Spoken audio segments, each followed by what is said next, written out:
ಮತ್ತೊಮ್ಮೆ ಬಂದಿದೆ ತಪಸ್ಸು ಕಾಲ. ನಮ್ಮ ಸಂಬಂಧಗಳನ್ನು ಸರಿಪಡಿಸಿಕೊಳ್ಳಲು ಇದುವೇ ಸಕಾಲ. ಆತ್ಮೀಯ ಸಹೋದರ ಸಹೋದರಿಯರೇ, ತಪಸ್ಸು ಕಾಲ ದೇವರ ಮಗೆ ಕರುಣಿಸಿದ ಸುಪ್ರಸನ್ನತೆಯ ಕಾಲ. ಪ್ರಾರ್ಥನೆ, ಉಪವಾಸ ಹಾಗೂ ದಾನ ಧರ್ಮದ ಮೂಲಕ ನಮ್ಮ ಮತ್ತು ದೇವರ ನಡುವಿನ ಬಾಂಧವ್ಯವನ್ನು, ನಮ್ಮ ಮತ್ತು ಪರರ ನಡುವಿನ ಸಂಬಂಧವನ್ನು, ನಮ್ಮ ಮತ್ತು ಸೃಷ್ಟಿಯಲ್ಲಿರುವ ಸಂಬಂಧವನ್ನು ಸರಿಪಡಿಸಿಕೊಳ್ಳಲು ದೇವರು ನೀಡಿದ ಸುಸಮಯ. ಧರ್ಮಸಭೆಯಲ್ಲಿ ತಪಸ್ಸು ಕಾಲವನ್ನು ವಸಂತ ಕಾಲಕ್ಕೆ ಹೋಲಿಸುವ ಪ್ರತೀತಿಯೂ ಇದೆ. ವಸಂತ ಮಾಸದಲ್ಲಿ ಮರಗಳು ತಮ್ಮ ಎಲೆಗಳನ್ನು ಕಳೆದುಕೊಂಡು ಹೊಸತನವನ್ನು ತಮ್ಮದಾಗಿಸಿಕೊಂಡು ಹೂಗಳಿಂದ ಕಂಗೊಳಿಸಿ ಸೃಷ್ಟಿಯಲ್ಲಿ ಹೊಸ ಚೈತನ್ಯವನ್ನು ತರುತ್ತವೆ.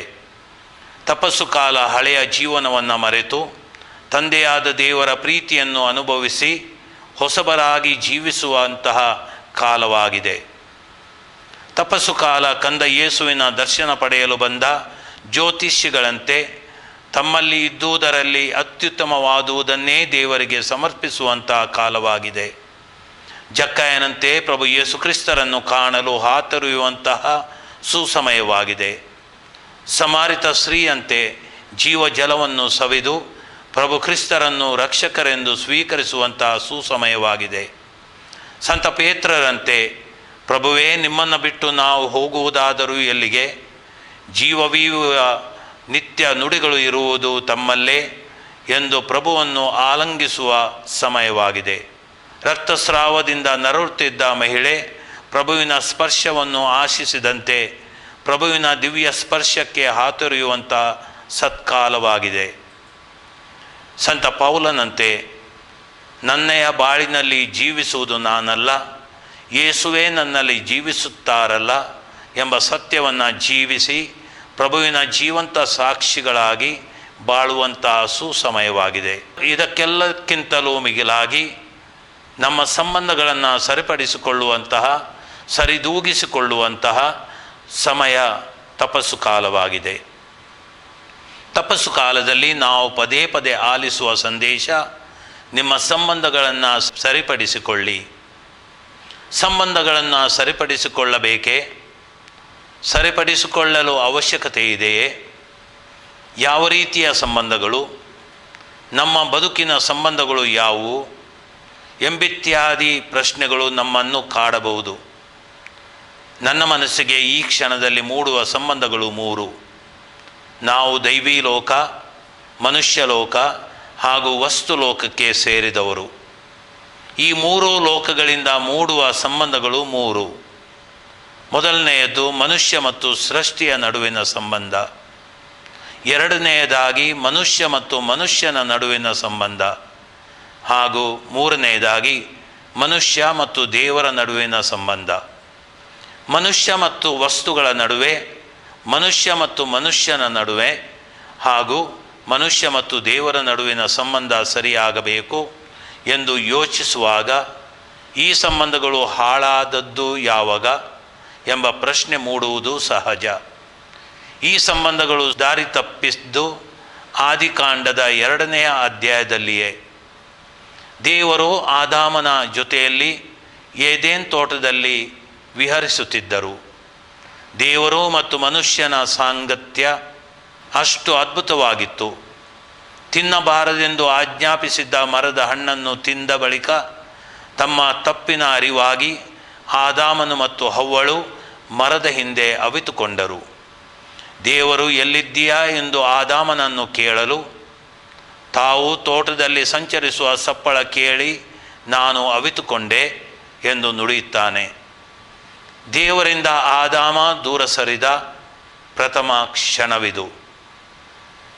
ದೇವರ ನಡುವೆ ಮಧುರ ಬಾಂಧವ್ಯದಲ್ಲಿದ್ದ ಮನುಷ್ಯ ದೇವರೊಂದಿಗೆ ಸಂಬಂಧವನ್ನು ಕಳೆದುಕೊಂಡ. ದೇವರೊಂದಿಗೆ ಸಂಬಂಧ ಕಳೆದುಕೊಂಡಿದ್ದೇ ಮನುಷ್ಯನ ನಡುವೆಯೂ ಕೂಡ ಸಂಬಂಧ ಹಳಸಿತು. ನನಗೆ ಈಗ ಇವಳು ನನ್ನೆಲುಬಿನ ಎಲುಬು, ನನ್ನೊಡಲಿನ ಒಡಲು ಎಂದ ಆದಾಮ, ದೇವರು ಆತನನ್ನು ನೀನು ಬೆತ್ತಲೆಯಾಗಿದ್ದೀಯಾ, ಎಂದು ನಿನಗೆ ತಿಳಿಸಿದವರು ಯಾರು ಎಂದು ಕೇಳಿದಾಗ, ನನ್ನ ಜೊತೆಯಲ್ಲಿ ತಾವು ಕೊಟ್ಟ ಮಹಿಳೆ ಎಂಬುದಾಗಿ ನುಡಿಯುತ್ತಾನೆ. ಜೀವದ ಜೀವವಾಗಿದ್ದ ಹವ್ವಳು ಆದಾಮನು ದೂಷಿಸುವ ಮಹಿಳೆಯಾಗುತ್ತಾಳೆ. ಮನುಷ್ಯ ಮತ್ತು ಮನುಷ್ಯನ ನಡುವೆ ಸಂಬಂಧ ಹಾಳಾಗಿದ್ದು ಈ ಕ್ಷಣದಲ್ಲಿಯೇ. ಮನುಷ್ಯ ವಸ್ತು ಲೋಕದೊಂದಿಗೂ ಕೂಡ ಸಂಬಂಧವನ್ನು ಕಳೆದುಕೊಂಡ. ವಸ್ತುಗಳು ಆತನ ಶ್ರಮಕ್ಕೆ ಸ್ಪಂದಿಸದಾದವು. ದುಡಿವೆ ನೀನು ಜೀವಮಾನವಿಡಿ, ಅದರ ಕೃಷಿಗೆ ಬೆಳೆಸುವುದದು ಕಳೆಯನ್ನು, ಮುಳ್ಳು ಗಿಡಗಳನ್ನು. ತಿನ್ನಬೇಕಾಗುವುದು ನೀನು ಬಯಲಿನ ಬೆಳೆಯನ್ನು. ತನ್ನ ಶ್ರಮಕ್ಕೆ ಫಲ ಕಾಣದ ಬದುಕು ನಿನ್ನದಾಗುವುದು. ಮನುಷ್ಯ ದೇವರ ಶಾಪಕ್ಕೆ ಒಳಗಾದ. ವಸ್ತುಗಳೊಂದಿಗೂ ಸಂಬಂಧವನ್ನು ಕಳೆದುಕೊಂಡ. ಈ ಮೂರೂ ಸಂಬಂಧಗಳು ತಪಸ್ಸು ಕಾಲದಲ್ಲಿ ಸರಿಯಾಗಬೇಕು. ಮೂರೂ ಸಂಬಂಧಗಳು ವೃದ್ಧಿಯಾಗಬೇಕು ಎನ್ನುವುದು ನನ್ನ ಆಶಯ. ತಪಸ್ಸು ಕಾಲದ ಪ್ರಥಮ ದಿನವಾದ ವಿಭೂತಿ ಬುಧವಾರದಂದು ನಾವು ಆಲಿಸುವಂತಹ ಪ್ರಥಮ ಮಾತುಗಳು ಪ್ರಾರ್ಥನೆ, ಉಪವಾಸ ಮತ್ತು ದಾನ ಧರ್ಮ. ಇವು ಮೂರು ಕೂಡ ದೇವರ, ಮನುಷ್ಯರ ಹಾಗೂ ವಸ್ತುಗಳ ನಡುವಿನ ಸಂವೇದನೆಯಾಗಿವೆ. ಇವುಗಳ ಮೂಲಕ ನಮ್ಮ ಬದುಕನ್ನು ರೂಪಿಸಿಕೊಳ್ಳಲು ಧರ್ಮಸಭೆ ಪ್ರಥಮ ದಿನದಂದೇ ನಮ್ಮನ್ನು ಪ್ರೇರೇಪಿಸುತ್ತದೆ. ಪ್ರಾರ್ಥನೆ ಮನುಜ ಮತ್ತು ದೇವರ ನಡುವಿನ ಆತ್ಮೀಯ ಸಂಭಾಷಣೆ, ಹೃದಯಗಳ ನಡುವಿನ ಆತ್ಮೀಯ ನಿವೇದನೆ, ಆ ಪ್ರೀತಿಯ ದೇವನಲ್ಲಿಯೇ ಲೀನವಾದ ಮಧುರ ಭಾವನೆ. ನಮ್ಮ ಕೋರಿಕೆಗಳಿಗಿಂತಲೂ ಬೇಡಿಕೆಗಳಿಗಿಂತಲೂ ಅಧಿಕವಾದುದನ್ನು ದೇವರು ಮಾಡಲು ಶಕ್ತರು ಎಂಬುದನ್ನು ಅರಿತು ಬಾಳುವ ವಿಶ್ವಾಸ. ಪ್ರಾರ್ಥನೆ ದೇವರೊಂದಿಗಿನ ಸಂಬಂಧವನ್ನು ಸರಿಪಡಿಸಿಕೊಳ್ಳಲು ಇರುವ ಸಾಧನ. ದಾನ ಧರ್ಮ ನಿಮ್ಮ ಶಕ್ತಿಗನುಸಾರವಾಗಿ ನೀಡಿ ದೇವರ ಯೋಜನೆಯನ್ನು ಪೂರೈಸಿರಿ. ಒಬ್ಬನು ಕೊಡುವುದಕ್ಕೆ ಮನಸ್ಸುಳ್ಳವನಾಗಿದ್ದರೆ ಅವನು ತನ್ನಲ್ಲಿ ಇರುವುದಕ್ಕೆ ತಕ್ಕಂತೆ ಕೊಟ್ಟರೆ ಸಾಕು. ನಿಮ್ಮಲ್ಲಿ ಇಲ್ಲದುದನ್ನು ದೇವರು ಬಯಸುವುದಿಲ್ಲ. ದಾನ ಧರ್ಮ ಮಾಡುವುದು ಮನುಷ್ಯರ ನಡುವಿನ ಸಂಬಂಧವನ್ನು ಸರಿದೂಗಿಸಿಕೊಳ್ಳಬೇಕೆಂದು. ಉಪವಾಸ ಪದದ ನೈಜ ಅರ್ಥ ಸನಿಹದ ವಾಸ. ಕ್ರೈಸ್ತರಾದ ನಮಗೆ ದೇವರ ಜೊತೆಗಿನ ಸನಿಹದ ಸುಖವಾಸ. ಪ್ರಾಣಧಾರಣೆಗೆ ಏನು ಉಣ್ಣುವುದು, ಏನು ಕುಡಿಯುವುದು, ಏನು ಹೊದೆಯುವುದು ಎಂಬ ಚಿಂತೆ ಮಾಡಬೇಡಿ ಎಂಬ ಸರ್ವೇಶ್ವರನ ಮಾತಿನಲ್ಲಿ ದೃಢ ವಿಶ್ವಾಸ. ಉಪವಾಸದ ಮೂಲಕ ವಸ್ತುಗಳಿಂದ ದೂರವಿದ್ದು ಹಿತವಾಗಿ ಮಿತವಾಗಿ ವಸ್ತುಗಳನ್ನು ಬಳಸುತ್ತಾ ದೇವರಿಗೆ ಹತ್ತಿರವಾಗುವ ಅದಮ್ಯ ಆಸೆ. ತಪಸ್ಸು ಕಾಲ, ಪ್ರಾರ್ಥನೆ, ದಾನ ಧರ್ಮ ಹಾಗೂ ಉಪವಾಸದ ಮೂಲಕ ದೇವರೊಂದಿಗೆ, ಮನುಜರೊಂದಿಗೆ ಹಾಗೂ ವಸ್ತುಗಳೊಂದಿಗೆ ನಮ್ಮ ಸಂಬಂಧವನ್ನು ಸರಿಪಡಿಸಿಕೊಂಡು ಎಲ್ಲದರಲ್ಲಿಯೂ ದೇವರ ಚಿತ್ತವನ್ನು ಕಾಣುವಂತಹ, ದೇವರ ಪ್ರೀತಿಯನ್ನು ಇತರರಿಗೆ ನೀಡುವಂತಹ ಹಾಗೂ ದೈವೀ ಸಂಬಂಧವನ್ನು ಅನುಭವಿಸುವಂತಹ ಯೋಗ್ಯ ಕಾಲವಾಗಿದೆ. ತಪಸ್ಸು ಕಾಲದ ಮೊದಲನೇ ಭಾನುವಾರದಂದೇ ಪ್ರಭು ಕ್ರಿಸ್ತರು ತಮ್ಮ ಬದುಕಿನಲ್ಲಿ ಅನುಭವಿಸಿದ ಶೋಧನೆಗಳನ್ನು ಮತ್ತು ಅವುಗಳ ಮೇಲೆ ಪ್ರಭುತ್ವವನ್ನು ಹಾಗೂ ಜಯವನ್ನು ಗಳಿಸಿದ್ದನ್ನು ಆಲಿಸುತ್ತೇವೆ. ಪ್ರಭು ಯೇಸು ಅನುಭವಿಸಿದ 3 ಶೋಧನೆಗಳು ಮೇಲೆ ತಿಳಿಸಿದ ವಸ್ತುಲೋಕ, ಮನುಷ್ಯಲೋಕ ಹಾಗೂ ದೈವೀ ಲೋಕವನ್ನೇ ಬಿಂಬಿಸುತ್ತವೆ ಎಂದರೆ ಅತಿಶಯೋಕ್ತಿ ಏನಿಲ್ಲ. ಮೊದಲನೆಯ ಶೋಧನೆ, ನೀನು ದೇವರ ಪುತ್ರನೆಂಬುದು ಸತ್ಯವಾದರೆ ಈ ಕಲ್ಲುಗಳನ್ನು ರೊಟ್ಟಿಗಳಾಗಲೆಂದು ಆಜ್ಞೆ ಮಾಡು. ಈ ಪ್ರಲೋಭನೆಯ ಮೂಲಕ ಸೈತಾನನು ಪ್ರಭು ಯೇಸು ಕ್ರಿಸ್ತರಿಗೆ ವಸ್ತುಗಳನ್ನು ಪ್ರೀತಿಸಲು ಪ್ರೇರೇಪಿಸುತ್ತಿದ್ದಾನೆ. ಆತ್ಮೀಯರೇ, ವಸ್ತುಗಳು ಇರುವುದು ನಮ್ಮ ಯೋಗ್ಯ ಬಳಕೆಗಾಗಿ. ವಸ್ತುಗಳನ್ನು ಬಳಸಬೇಕೇ ಹೊರತು ಅವುಗಳನ್ನು ಪ್ರೀತಿಸುವುದು ಸರಿಯಲ್ಲ. ವಸ್ತುಗಳನ್ನು ಪ್ರೀತಿಸುವಂತಹ ಮನಸ್ಸು ಅವುಗಳನ್ನು ಕೂಡಿಸಿಕೊಳ್ಳುವ ತವಕ ಪಡುತ್ತವೆ. ಮನುಜನ ಆಸೆ ಆಕಾಂಕ್ಷೆಗಳಿಗೆ ಇತಿಮಿತಿಗಳಿಲ್ಲ. ನಮ್ಮ ಬದುಕಿನಲ್ಲಿ ನಾವು ವಸ್ತುಗಳನ್ನು ಕೂಡಿಸಿಕೊಳ್ಳುತ್ತಿರುವುದಾದರೆ ಇನ್ನೊಬ್ಬ ವ್ಯಕ್ತಿಯಿಂದ ಆ ವಸ್ತುಗಳನ್ನು ನಾವು ಕಸಿದುಕೊಂಡಂತೆ. ಪ್ರಭು ಕ್ರಿಸ್ತರು ತಮ್ಮ ಪ್ರಥಮ ಶೋಧನೆಯ ಮೂಲಕ ನಮಗೆ ಕಲಿಸುತ್ತಿರುವ ಪಾಠ ಒಂದೇ: ವಸ್ತುಗಳನ್ನು ಬಳಸಿ, ಅವನ್ನು ಪ್ರೀತಿಸಬೇಡಿ. ಆದುದರಿಂದಲೇ ಅವರು ನೀಡುವಂಥ ಉತ್ತರ ಸಮಂಜಸವಾಗಿದೆ. ಮಾನವನು ಜೀವಿಸುವುದು ಆಹಾರದಿಂದ ಮಾತ್ರವಲ್ಲ, ದೇವರಾಡುವ ಪ್ರತಿಯೊಂದು ನುಡಿಯಿಂದ. ಈ ಮೂಲಕ ಪ್ರಭು ಯೇಸು ವಸ್ತುಲೋಕದ ಮೇಲೆ ಪ್ರಭುತ್ವವನ್ನು, ಜಯವನ್ನು ಸಾಧಿಸುತ್ತಾರೆ. ಎರಡನೆಯ ಶೋಧನೆ, ನೀನು ದೇವರ ಪುತ್ರನೆಂಬುದು ಸತ್ಯವಾದರೆ ಕೆಳಕ್ಕೆ ಧುಮುಕು. ಏಕೆಂದರೆ ಪವಿತ್ರ ಗ್ರಂಥದಲ್ಲಿ ಬರೆದಿರುವ ಪ್ರಕಾರ ದೇವರೇ ತಮ್ಮ ದೂತರಿಗೆ ಆಜ್ಞೆ ಮಾಡುವರು, ಇವರು ನಿನ್ನ ಕಾಲುಗಳು ಕಲ್ಲಿಗೆ ತಾಕದಂತೆ ನಿನ್ನನ್ನು ಕೈಗಳಲ್ಲಿ ಆತುಕೊಳ್ಳುವರು. ಈ ಒಂದು ಶೋಧನೆಯ ಮೂಲಕ ಸೈತಾನನು ಪ್ರಭು ಕ್ರಿಸ್ತರಿಗೆ ವ್ಯಕ್ತಿಗಳನ್ನು ಬಳಸಲು ಆಹ್ವಾನಿಸುತ್ತಿದ್ದಾನೆ. ಇತರರು ಇರುವುದು ನಮ್ಮ ಬಳಕೆಗಾಗಿ ಅಲ್ಲ, ವಸ್ತುಗಳಿರುವುದು ನಮ್ಮ ಬಳಕೆಗಾಗಿ. ಪರರನ್ನು ಪ್ರೀತಿಸಬೇಕು. ದೇವರ ರೂಪವನ್ನು, ಹೋಲ್ವಿಕೆಯನ್ನು ಪರರಲ್ಲಿ ಕಾಣುವಂಥ ಮನಸ್ಸು ಪರರನ್ನು ಪ್ರೀತಿಸುವುದೇ ಹೊರತು ಪರರನ್ನು ಬಳಸಲು ಎಂದಿಗೂ ಯೋಚಿಸುವುದಿಲ್ಲ. ಪ್ರಸ್ತುತ ದಿನಗಳಲ್ಲಿ ಮನುಜನನ್ನು ಪ್ರೀತಿಸುವುದಕ್ಕಿಂತ ಮನುಜನನ್ನು ಬಳಸಿಕೊಳ್ಳುವುದು ಎದ್ದು ಕಾಣಿಸುತ್ತಲಿದೆ. ತಮ್ಮ ಸ್ವಾರ್ಥ ಸಾಧನೆಗಾಗಿ, ತಮ್ಮ ಸುಖಕ್ಕಾಗಿ, ತಮ್ಮ ಅಧಿಕಾರಕ್ಕಾಗಿ ಪರರನ್ನು ಬಳಸುವ ಪ್ರಕ್ರಿಯೆ ರಾಜಾರೋಷವಾಗಿ ಸಾಗುತ್ತಿದೆ. ಪರರನ್ನು ಪ್ರೀತಿಸಿ, ಪರಪ್ರೀತಿಯೇ ಪರಂಧಾಮ ಎನ್ನುವ ಸತ್ಯವನ್ನು ಪ್ರಭು ಯೇಸು ಕ್ರಿಸ್ತರು ಕಲಿಸಿಕೊಡುತ್ತಾರೆ. ಪರರನ್ನು ಪ್ರೀತಿಸುತ್ತಾ ದೇವರ ಮುಖವನ್ನು ಅವರಲ್ಲಿ ಕಂಡು ಅವರನ್ನು ಆಲಂಗಿಸಲು ಕರೆ ನೀಡುತ್ತಿದ್ದಾರೆ. ಪ್ರಭು ಯೇಸು ಕ್ರಿಸ್ತರು ಎರಡನೆಯ ಶೋಧನೆಗೆ ನೀಡಿದ ಉತ್ತರ, ನಿನ್ನ ದೇವರು ಸರ್ವೇಶ್ವರ, ನೀನು ಅವರನ್ನು ಪರೀಕ್ಷಿಸಬಾರದು. ತನ್ನ ಬದುಕಿನಲ್ಲಿ ಯಾರನ್ನೂ ಬಳಸದೆ ಸರ್ವರನ್ನೂ ಪ್ರೀತಿಸಿದ ಪ್ರಭು ಯೇಸು ನಮ್ಮ ಮೇಲಿನ ಪ್ರೀತಿಗಾಗಿಯೇ ಶಿಲುಬೆಯ ಮೇಲೆ ಪ್ರಾಣತ್ಯಾಗ ಮಾಡಿದರು. ಪರರನ್ನು ಪ್ರೀತಿಸಿ ಯಾವುದೇ ಕಾರಣಕ್ಕೆ ಅವರನ್ನು ಬಳಸಿಕೊಳ್ಳಬೇಡಿ. ಮೂರನೆಯ ಶೋಧನೆ, ನೀನು ನನಗೆ ಅಡ್ಡಬಿದ್ದು ಆರಾಧಿಸುವೆಯಾದರೆ ಇದೆಲ್ಲವನ್ನೂ ನಿನಗೆ ಕೊಡಬಲ್ಲೆ. ಸೈತಾನನು ತನಗೆ ಅಡ್ಡಬಿದ್ದು ಆರಾಧನೆಯನ್ನು ಸಲ್ಲಿಸಲು, ಅವನ ಸೇವಕನಾಗಲು ಪ್ರಭುವಿಗೆ ಕರೆ ನೀಡುತ್ತಿದ್ದಾರೆ.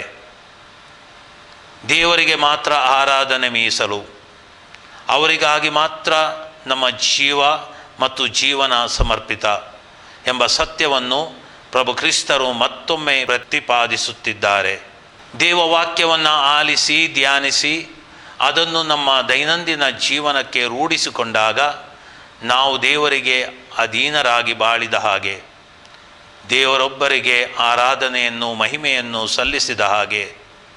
ಆದುದರಿಂದಲೇ ಪ್ರಭು ನುಡಿಯುವ ಮಾತು, ನೀನು ದೇವರಾದ ಸರ್ವೇಶ್ವರನನ್ನು ಆರಾಧಿಸು, ಅವರೊಬ್ಬರಿಗೆ ಸೇವೆ ಸಲ್ಲಿಸು.